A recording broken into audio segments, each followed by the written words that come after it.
বন্ধুরা, আমরা ৪ বন্ধু মিলে গিয়েছিলাম ভাইরাল সেই ৩০০ ফিট জায়গায়।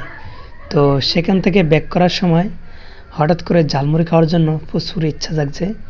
তাই ৪ জন মিলে ঝালমুড়ি খাওয়ার সিদ্ধান্ত নিলাম। সো দেখতে পাচ্ছেন সবাই অপেক্ষায় আছে প্রচুর আগ্রহ নিয়ে ঝালমুড়ি খাবে। আর সেই জায়গায় যাওয়ার পরে শুনেছিলাম যে এই মামাটার ঝালমুড়ি নাকি অসাধারণ লাগে, খাইতে খুবই টেস্টি। সেজন্যই কিন্তু এখানে মূলত দাঁড়ানো ঝালমুড়ি খাওয়ার জন্য। সো সবাই অপেক্ষা আছে ঝালমুড়ি খাবে। সো আমি ভেবে নিলাম যে এই ফাঁকে একটা ভিডিও করে নেই, যেহেতু খুবই মজাদার, তাই তোমাদের মাঝে শেয়ার করব। সেজন্য আর কি ভিডিও করার ইচ্ছা থাকলো, তাই আমি ভিডিও করতেছি। তারা সবাই ঝালমুড়ি খাওয়ার জন্য অপেক্ষা আছে। অলরেডি আমাদের হাতে কিন্তু ঝালমুড়ি চলে আসছে।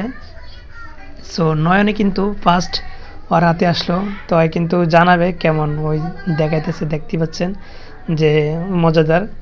সো এটা হলো কুড়িল বিশ্ব রোডের, যেখান থেকে ৩০০ ফিট যাওয়ার মূলত রাস্তা, সেই জায়গাটাই এই মামাটাকে পাওয়া যাবে।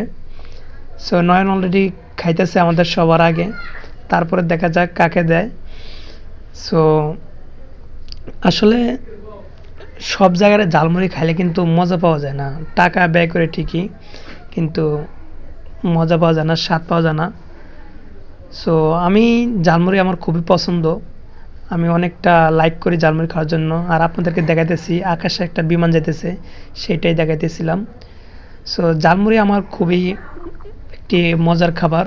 আমি প্রায় সময় যখনই পকেটে টাকা থাকে আর যখনই কোনো ঝালমুড়ি মামার দেখা পাই, তখন কিন্তু আমি ঝালমুড়ি খাই। অলরেডি মোর্শেদও কিন্তু খাইতেছে এবং রিভিউ দিতেছে, দেখতেই পাচ্ছেন যে ওর কাছে অনেক ভালো লাগতেছে, অনেক টেস্টি। সো এখনও কিন্তু আমি পাই নাই